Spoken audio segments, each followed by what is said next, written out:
Okay, 3 dimension के problem में जिस तरह आज शुरू में हमने लेक्चर में कहा था, we are going to use vector formulation for calculating the moment since it is difficult to calculate the perpendicular distance in case of 3 dimensions, so we are going to use r cross f, और r cross f में फिर हम principle of transmissibility की मदद से कोई सा भी एक पोजीशन वेक्टर डिफाइन कर सकते हैं. So starting with problem 4-39, we need to determine the resultant moment produced by these two forces F1 and F2, which are already written in terms of Cartesian notation about point O.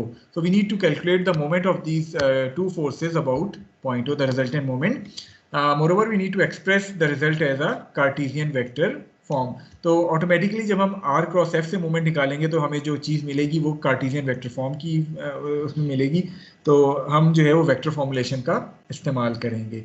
Okay, now in order to write or apply the vector formulation for finding the moments of these two forces, we will be requiring the coordinates of these 2 points. The first one is point O, which is the origin of the coordinate system, so it should have coordinates 0, 0 and 0. अगर हम point A की बात करते हैं तो can you identify the coordinates of point A?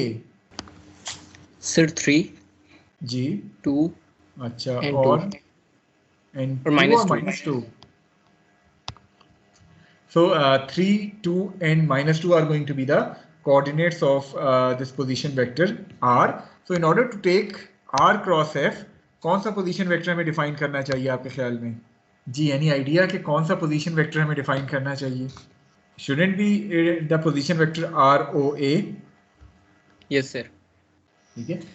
क्या इसी ROA को मैं F1 और F2 दोनों के लिए इस्तेमाल कर सकता हूँ? सर कर सकते हैं. So मैं करूँगा क्या कि I am going to apply and find the vector formulation MRA, which represents the resultant moment about point A.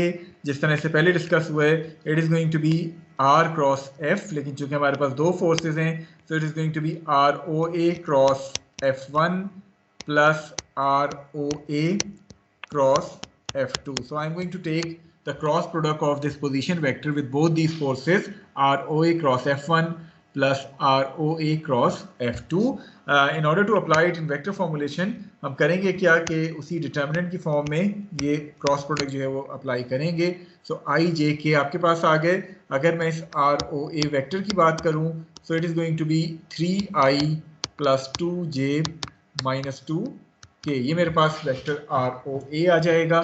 सो आपके पास यहाँ 3, 2 और -2 जो है वो R के कंपोनेंट्स आ गए. अगर मैं F1 की बात करूं तो वो मुझे कंपोनेंट्स गिवन है -20, 10 and 30. So this is going to be the first determinant. इसी तरह अगर मैं सेकंड डिटर्मिनेंट की बात करूं I J K, ये मेरे पास सेकंड डिटर्मिनेंट आ जाएगा 3, 2, -2.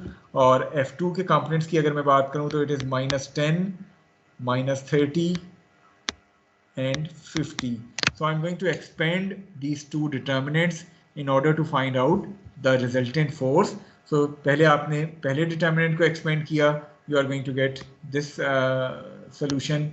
When you expand the second determinant, you are going to get this solution. So overall, the resultant moment is going to be 200I minus 180J plus 30K. So this is the resultant moment which these forces are going to create about point O. जी, कुछ पूछना चाहते हैं आप तो पूछ लें.